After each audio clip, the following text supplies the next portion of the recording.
Hello, my name is Christopher, and today I'm going to show you how to install Stirling PDF on Portainer. So I'm going to be going over it step by step, and at the end of this tutorial, you should have everything set up and working.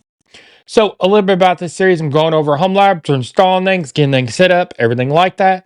So if you're interested in that, subscribe, comment, like, and support the channel, and let's get started. I wanted to let y'all know about the Big Bear community. We just launched a community on community.bigbeartechworld.com. It's based on discourse, so go on there, join it, and say hi. So let's get back to your registered programming.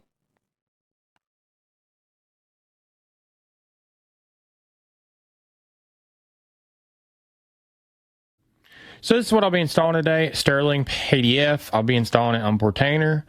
You'll be putting the Docker Compose in Portainer stacks, and then you'll be running it, and then it'll create the container from the stack. So this is a locally hosted web application that allows you to perform various operations on PDF files. It is open source, and this is the way it looks. It's actually really nice. It's got different tools to operate on the PDF. So these are the features. And then the page operations, conversion operations, security and permissions, and other operations. So that's what I'll be installing today on Portainer. So this is a preview of what you should see at the end of this tutorial. Tools, organize, convert to PDF, and then sign in security, and then view and edit, advanced, tons of different actions that you can do. So that's what we'll be installing today. So now I'm going to be going over the Docker Compose. So I'll be starting on Big Bear Video Assets, and there will be a link on YouTube description to get to this. I'm going to go over to Stirling, and then how to install Stirling PDF on Portainer right here. I'm going to go down here to the Docker Compose. So now the services, and then the first service underneath the services is called Big Bear Stirling PDF. And the container name is going to be called Big Bear Stirling PDF. And this is so Docker doesn't have to generate a random name. So the image is coming off of Docker by default because there's no URL before this. This is the Docker image. This is the Docker image tag. And then the restart policy is set to unless stopped. So that means if you stop it for any reason, it will not try to restart. But if it fails any other reason, then it'll try to restart. And then the environment variables down here and the volumes. So the left side is a local volume that's defined down here. And the right side is the container path. Do not change the right side. Same with this, a local volume, and the right side. Do not change the right side or right here on the container path. So now the ports right here, so 8080 on the host. If this does collide with another port on your host, you can change it to like 8081. So now container right here, do not change this container's port. Same thing with the paths up here and the ports. So now volumes, I'm going to define a local volume. I'm going to name it I give it a name, and then it's set to driver local for local volume. So that's a little bit about the Docker Compose. I'm going to go over here to copy raw file. I'm going to click it, and then I'm going to go over to my Portainer and get it set up. So I'm going to start on my Portainer, and I'm going to go to local stacks and then add stack. And then I'm going to give it a stack name of Stirling PDF. And all stacks are underneath is using Docker Compose. So I'm going to come down here and go to web editor, and I'm going to paste in what I copied in the last segment, the Docker Compose. So once you do that, you're going to come down here to deploy the stack. And then what that done is it downloaded the Docker image with the registry, got it extracted, and got it up with Docker Compose underneath because this is using the Docker engine. It also set up the networks and the volumes. So we got it set up. So I wanted to let you know about the Big Bear Club. You can join it, and it greatly supports this channel, and I very much appreciate it. So if you'd like to join the Big Bear Club, you can go down the YouTube description and go to my Ko-Fi link and join it from there. So let's get back to registered programming. So now I'm going to go over the stack options in the Portainer UI.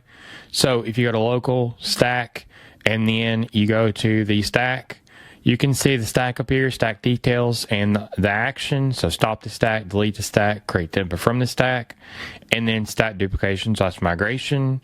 You can see the containers in the stack that are running. Down here, you can see running. If they're stopped, you'll see stopped right here. Access control, and then the editor. You can go over here and edit the Docker Compose. This is really handy. And then once you do that, you can come down here to update the stack. If you're using a static tag like latest, you can come over here and repull image and redeploy. So you can press update right here. And then if you go into the container, you have more actions. So start, stop, kill, restart, pause, resume, remove, recreate, duplicate / edit. You can see the container status down here, the ID, name, status, the created at, and then the start time. Logs down here, this is great for debugging. You can see that it's listed on localhost 8080. So we'll go to our LEN IP for the Portainer and then add 8080 on there. Inspect, stats, console, attach, the access control, create image, and then the container details down here. So on the left side is the host side, and on the right side is the container side. The command, and then the entry point, the environment variables, and then the labels, and the restart policy down here. Volumes, the left side is the host, the right side is the container, and it also created a network down here. So if you want to change the restart policy, I wouldn't do it in here. I would go out to the stacks and then go into your stack, go to editor, scroll down to the restart down here, and the unless stopped, you can change it to a different restart policy, and now you can say update the stack. So that's a little bit about these stack options. So now I'm going to go to the UI. So your IP of your Portainer and then 8080 on the end. So I'm going to go to it. And then now we're inside of the UI. So you can see popular actions right here. You can organize actions and then convert to PDF, convert from a PDF, sign and security, view and edit, and advanced right here. So that's all the categories. You can come down here and search. So a PDF shows all the ones that have PDF in the name and the description. So you can come over here and you can see tools too, and you can get to all of them. Are really handy. You can compress a PDF. It's really handy. And then pipeline up here, you can just drag and drop a PDF in here. A multi-tool, split a PDF into pages. You can also see ones that you've starred over here. So you can go over here to like a popular one or any of them. You can go down here and you can say starred, and now they're in your favorites. So you can go over, come up here and you can see all of them now and get to them real quick. You can also exit out of them and then they're gone. You can come over here and you can collapse all of them, and then you can get to ones you want, and then you can expand all of them. You can only show the favorites, so you can come over here and you can favorite one, and then now you're only showing the favorites. You can unfavorite it. You can come up here and you can change to dark mode and then to light mode. You can change your language right here. You can also search from over here too. So pipeline, and you can find it right here. You can go to it from the search box up here. You can upgrade to Pro, which that supports the development of the project. You can come over here to settings, and you can see the app version, the update available. Now, the updates will come on Big Bear Video Assets, so you can just copy and paste it inside of your Portainer and get the update. So you can close out of there. There was more settings right here. You can change them right here. So that's a little bit about the Stirling PDF's UI. So now I'm going to show you how to uninstall the Stirling PDF if you don't want to keep it anymore. So I'm going to start on my Portainer's home screen. So I'm going to go to local, stack, and then I'm going to go ahead and check mark it, and you can remove up here. But I'm also going to show you by going into it. You can also stop the stack and delete the stack. So I'm going to delete the stack and remove, and now it's gone. So that's how to uninstall Stirling PDF. You can see it over here in the containers. You can see it's all gone, and in the stacks.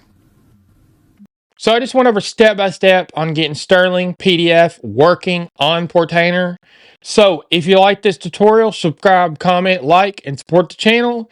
And if you have any video suggestions or any community support, you can go ahead in the Big Bear community and join our forum. There's a link in the YouTube description. So stay tuned for more.